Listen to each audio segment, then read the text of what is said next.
एक मामला संज्ञान में आया था जगदीशपुरा में, जिसमें गोपनीय सूत्रों से ये पता चला था कि पुलिस के कुछ कर्मियों ने, जिसमें एसओ भी इन्वॉल्व थे और आबकारी टीम ने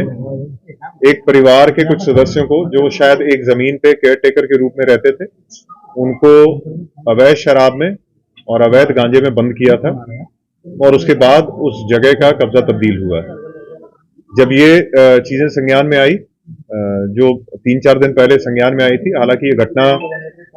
अक्टूबर-नवंबर की है, तो डीसीपी सिटी ने एक रिपोर्ट दी थी जिसके बेसिस पे एसओ का और बाकी जो पुलिसकर्मी उसमें इन्वॉल्व थे उनके खिलाफ निलंबन की कार्रवाई की गई और उसके बाद उनकी विभागीय जांच एएसपी हरिपर्वत को दी गई और उसके साथ साथ ये पता किया गया कि इस पूरे प्रकरण में कौन वादियां हैं।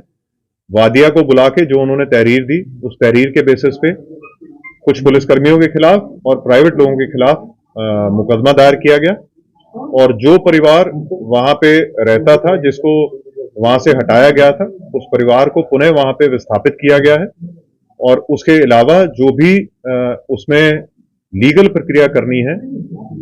चाहे वो 145 सीआरपीसी की कार्रवाई हो, अगर आवश्यक होगी तो वो की जाएगी, अगर नहीं आवश्यक तो अन्यथा उस परिवार को वहां पे दोबारा से विस्थापित करवाया गया पुलिस के द्वारा। और जो भी इसमें पुलिसकर्मी इन्वॉल्व हैं या आबकारी विभाग के लोग इन्वॉल्व हैं,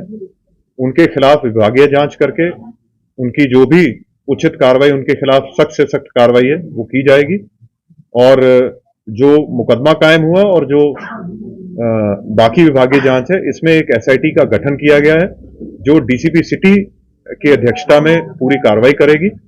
और उस जांच के बाद अगर आवश्यक होगा और भी कोई मुकदमे कायम होने की आवश्यकता होगी तो वो मुकदमे भी कायम किए जाएंगे,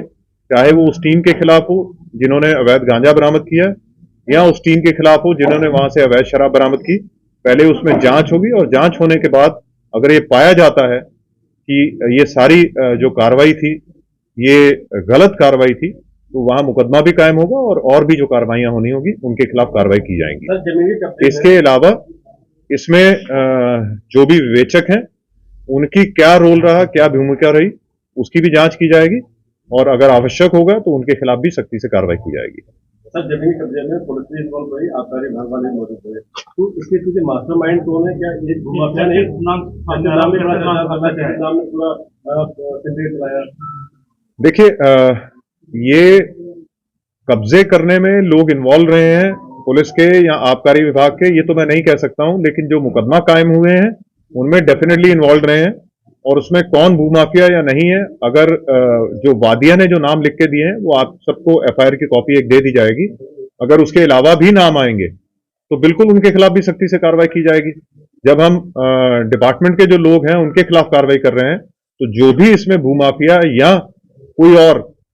इसमें इन्वॉल्व होगा उनके खिलाफ सख्ती से कार्रवाई होगी। सर, आगे यदि इस तरीके का मामला सामने ना आए और तमाम इस तरीके जो प्रकरण जमीन से संबंधित आते रहते हैं पुलिस के पास, तो क्या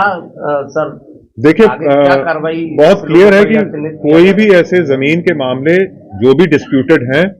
उसमें पुलिस का कोई रोल नहीं रहता एक्सेप्ट कि वो यथास्थिति मेंटेन करे और ये बिल्कुल क्लियर निर्देश है जो हर मीटिंग में सबको बताए जाते हैं, सभी अधिकारियों के माध्यम से, सभी एसओ इंस्पेक्टर्स को भी, सभी चौकी इंचार्जों को, कि पुलिस का मैटर हमेशा ये होता है कि जो वहां पे विस्थापित है,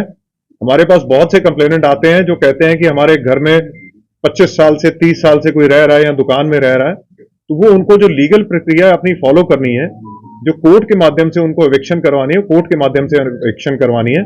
पुलिस कोई ऐसा माध्यम नहीं है जिससे कोई किसी को एविक्ट करवा दे, चाहे कोई मामला कितना भी डिस्प्यूटेड हो, कितना भी कोई उसमें किसी को प्रॉब्लम हो, लेकिन उसका तरीका वही है कि उनको कोर्ट को अप्रोच करना होगा। कोर्ट अगर कोई ऑर्डर करती है तो उसके बाद ही पुलिस एक्ट कर सकती है, अदरवाइज पुलिस को यथास्थिति हमें हर हालत में मेंटेन करनी है। ये सर, इसमें एक दूसरा पक्ष था नैनीचंद जैन जिसका नाम चल रहा है, उसके खिलाफ भी कोई कार्रवाई हुई है? देखिए, जो भी इसमें इन्वॉल्व होगा, अगर जो आप नाम ले रहे हैं अगर उनके द्वारा ये किया गया तो वो क्लियर हो जाएगा इन्वेस्टिगेशन में, उन सब के खिलाफ कार्रवाई होगी जो भी इसमें इन्वॉल्व होगा इसको खाली करवाने या कब्जा तब्दील करवाने में। ठीक।